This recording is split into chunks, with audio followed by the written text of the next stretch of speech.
Welcome to the Mindset Evolution podcast, powered by Self-Recoding, world-class consulting and coaching services that you can access at selfrecoding.com.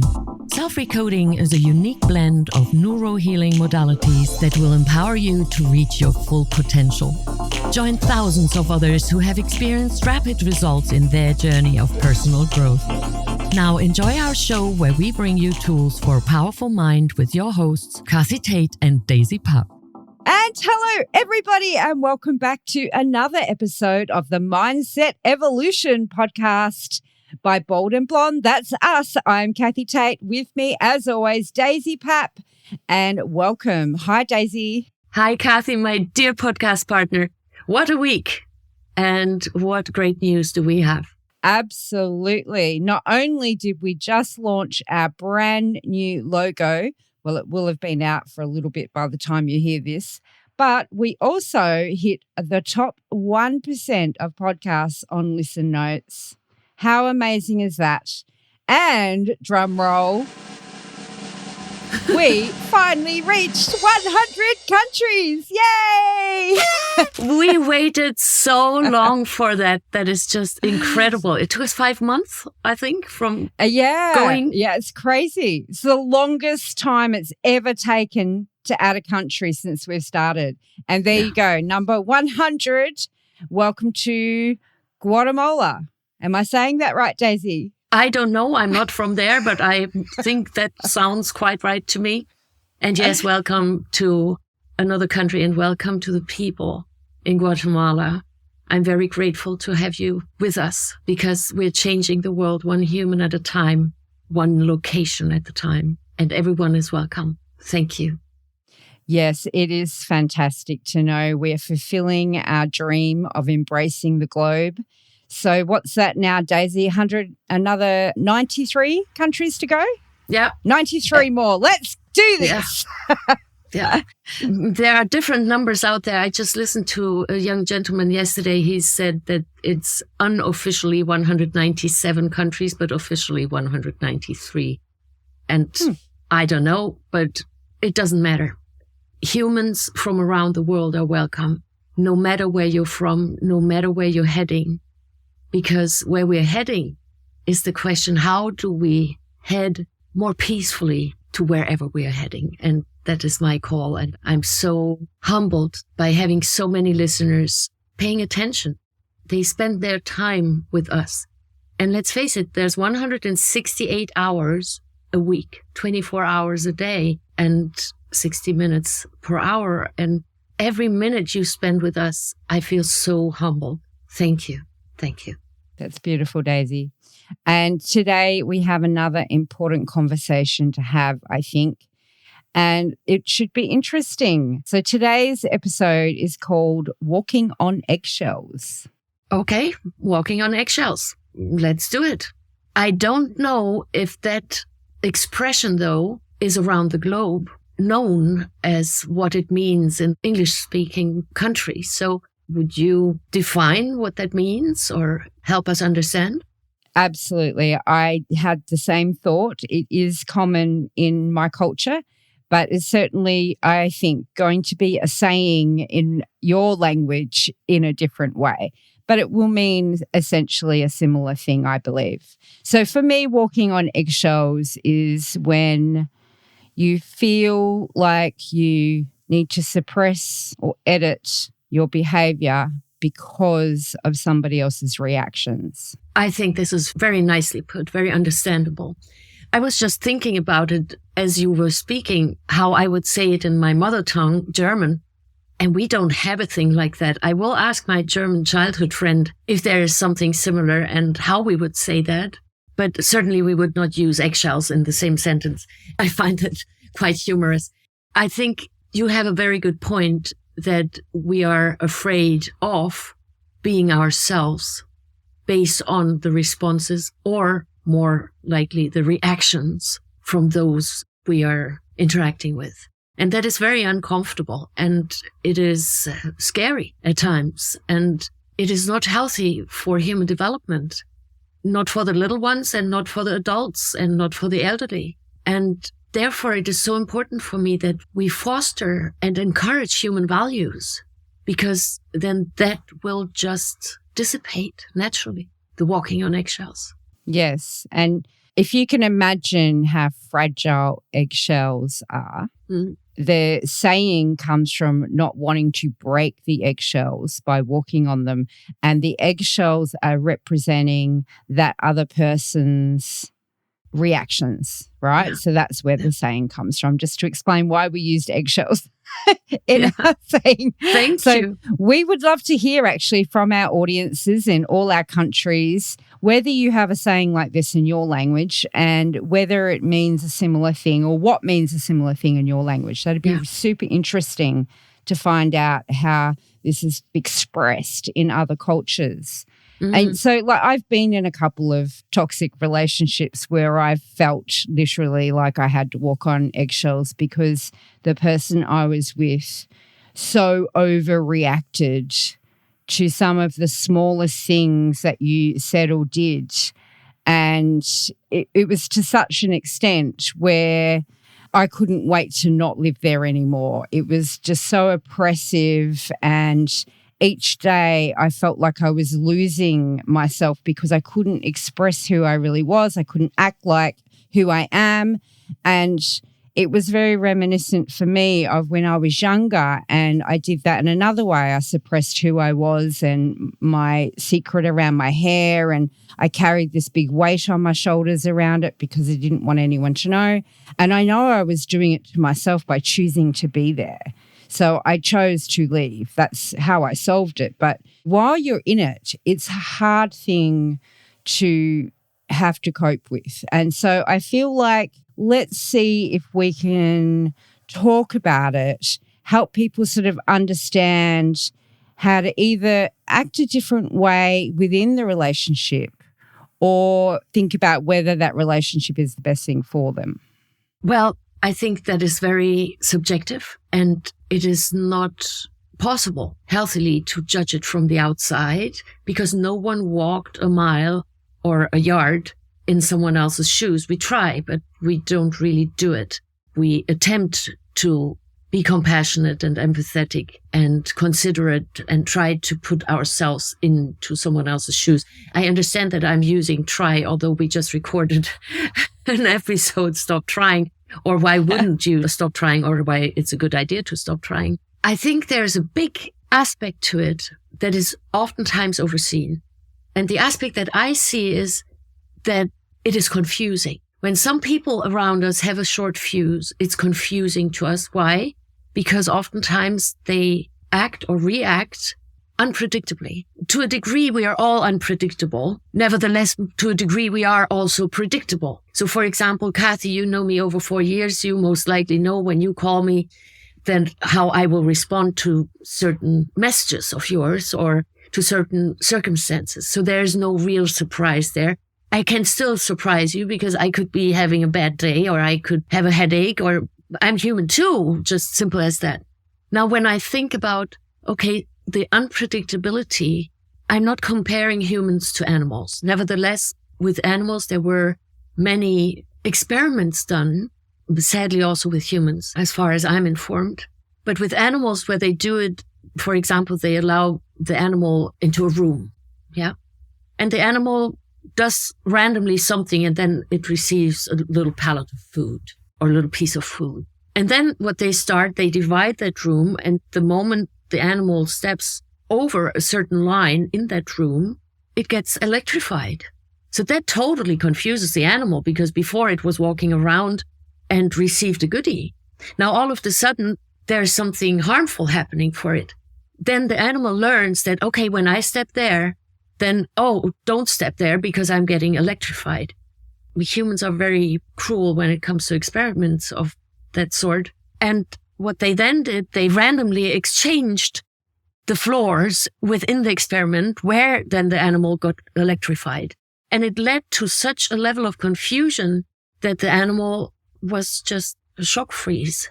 Yeah, it was in shock freeze, and it wouldn't dare, no matter how much goodies you would bring it. It was so afraid. Now, the same, I think, is happening when we are surrounded by humans who require or request or even demand to be an eggshell walker. And I'm not fond of that at all. Let's communicate. When I like or dislike something, then be clear about it. And I see it so often when I work with people or when I speak with audiences that most people have a hard time expressing or clarifying or communicating or verbalizing exactly or precisely what they want. Most humans know what they don't want. That is a very important step to know what we don't want. But I think it is just a step in getting to a place where we can communicate clearly and precisely, or as clearly and as precisely as possible, what we do want. Because let's face it, no one is a mind reader. And I remember times when I grew up, we had very different respect towards the elderly in my generation than what I'm seeing around nowadays. Depends on the culture, though. And oftentimes we just looked at grandma and she rose her eyebrows and we knew, oh, now we better go play in silent. That was okay, but there was no punitive action from grandma besides that she maybe got a little louder or said, no, not now, I told you so. Maybe something like that, but there was no scary repercussions, let's put it that way. And there are people who are very uncomfortable to be around. I even consider some of them dangerous because of their unpredictability, their lack of standards and their lack of human values and how much they appreciate or practice them. And I think it is not possible to generalize. Nevertheless, there are specific things that are generally universal to all humans. And human values are very important. When valued humans value human values, they will make very different decisions. They will take very different actions. And I think it is so important that we go back there. So those humans who are listening to us, our listeners who may feel at times having a short fuse, please have a look how you like to be treated and where is the origin from that short fuse. Because oftentimes the little symptom that's showing up, that's just a little drizzle-drazzle, but that has nothing to do with the root cause.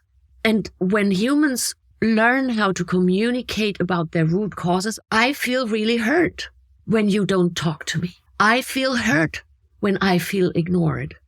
I feel hurt when I'm yelled at. I feel hurt when something is demanded of me or I'm receiving orders. I feel hurt. It feels as someone punches me in the stomach. First of all, I have the right to feel the way I feel. You may like or not like it, but I have the right for that. And when we understand that simple rule and role that we are playing in human interaction, I think, because maybe I'm the one who can use a little check-in. What is it actually that bothers me? Go and deep dive within yourself. And another big thing, stop trying to change people, because that oftentimes is a root cause that people feel just not adequate, not enough, not good enough, not pretty enough, not smart enough, not talented enough, not creative enough, and so forth, not worthy enough. And we are all worthy.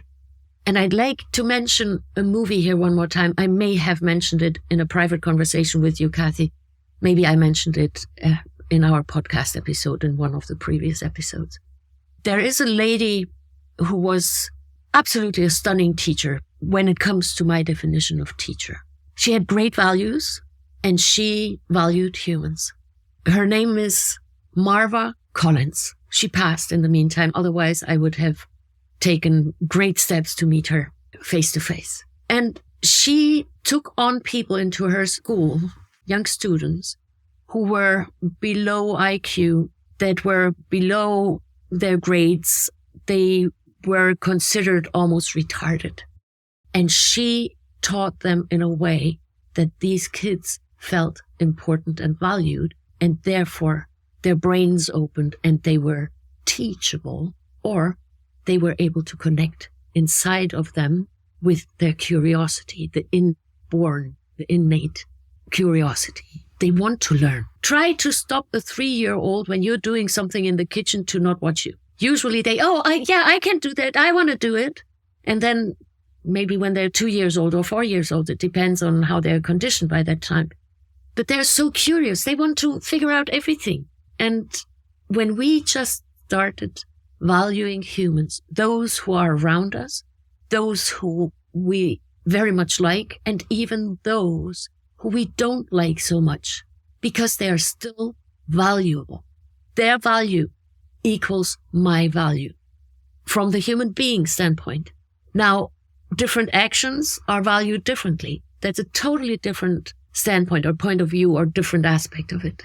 When I understand, okay, I sometimes have short fuses and sometimes maybe I am more nervous or I am more irritated, I can communicate that too ahead of time so that I give a heads up to those who are around me or working with me, or I work with them, that, hey, today I'm really in pain. I do my best, that I bring my best, but I'm really in pain. I just wanted to let you know so that you understand maybe if I'm responding a little different. That's super interesting. And I think it actually a very good perspective, especially from the side, I think, of the equation that is prone to overreacting. So I think you've covered that really well.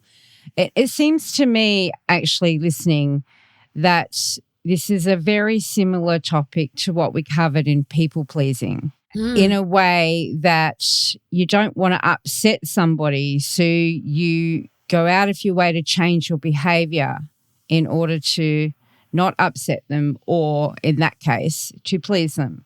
I think it's another one of those cases that, as you say, is very individual and it's very subjective. And so it's something that we need to look at for ourselves. Yes. And I do have a few comments around it.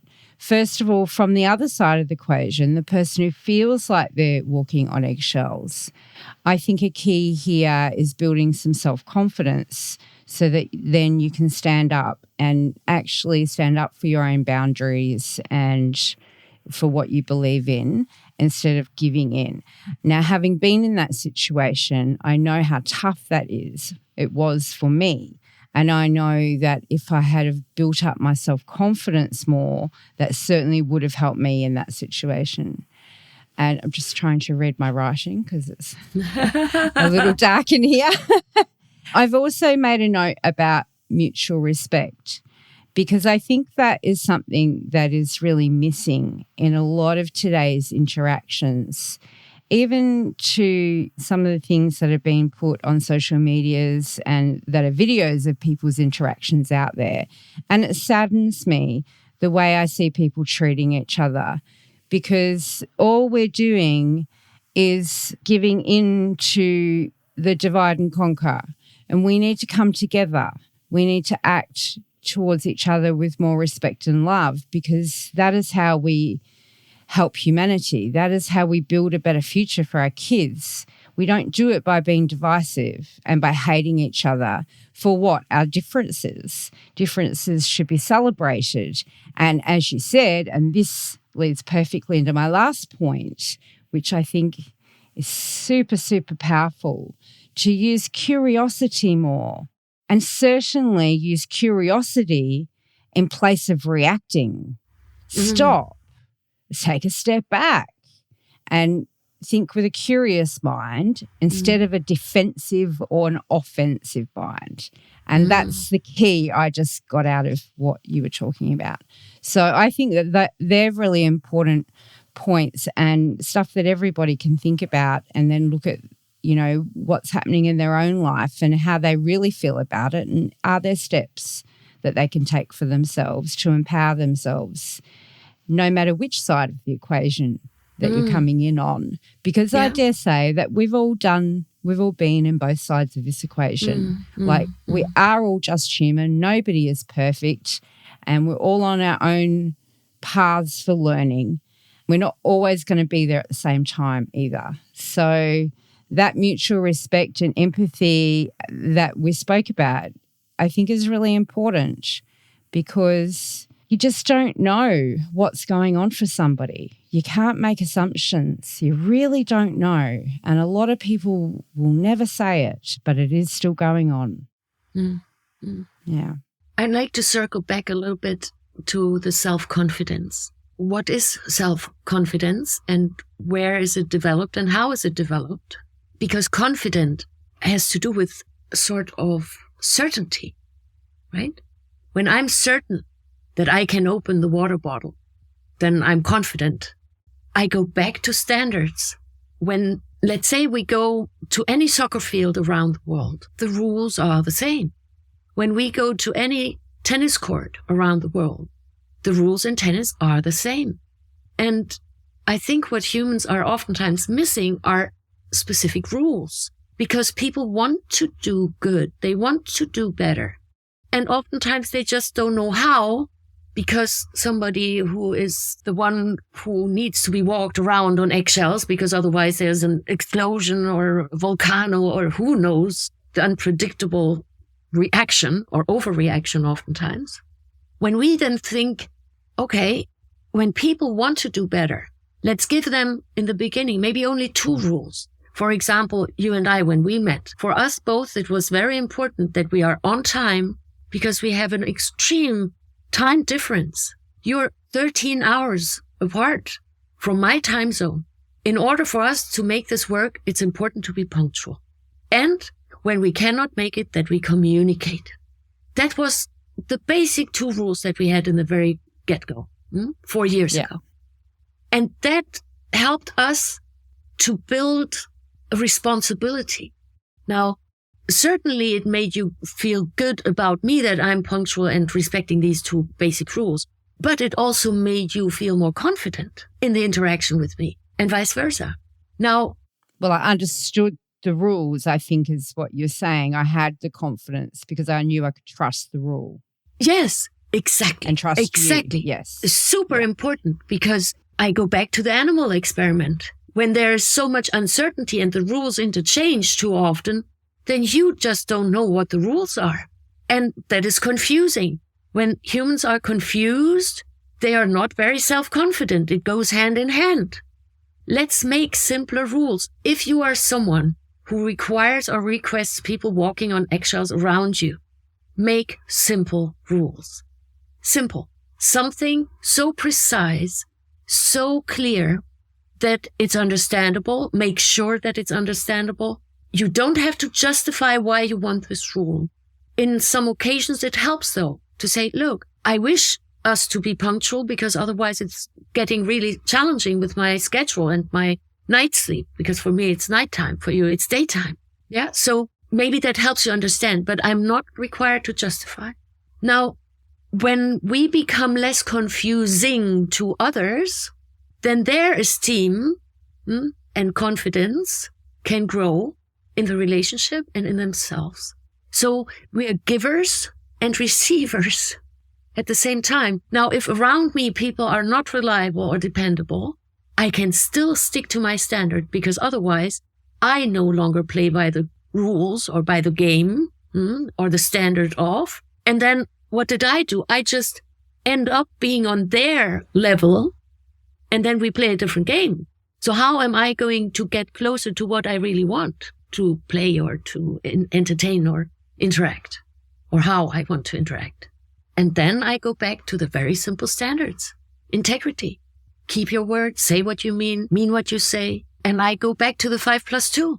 That's exactly it. And it is benevolent universally. We've tested it over the past 13 years. We know of people around the globe where the 5+2 was solely benevolent in all their relations, especially their relation with themselves. Now, and then comes the confidence. Self-confidence does not come from a color, from a dress, from a certain brand of shoes or makeup. No. When I'm walking in the yard and I'm picking and plucking out my weeds on the beach, I am the same self-esteem handler or owner as when I sit in front of camera or I walk on the red carpet or I speak to hundreds of people. It's the same, or thousands of people sometimes. Yeah, and maybe that's something that it needs to be talked about more, that where real self-confidence comes from, because we're in such a material world. There's so much conditioning around looks and perceptions, and especially with the age of social media. But that's not really the truth of self-confidence. It is what you said. It's about values. It's about believing in your values and therefore believing in yourself and being able to trust yourself because you have those beliefs. And I think we do need to get back to that. And quickly, I'm just going to say that Daisy has written the 5+2, the formula for true love, into a book for teenagers. This is super important, guys. You need to get a copy of this book in your households. It is available on daisypap.com and on baldandblonde.live.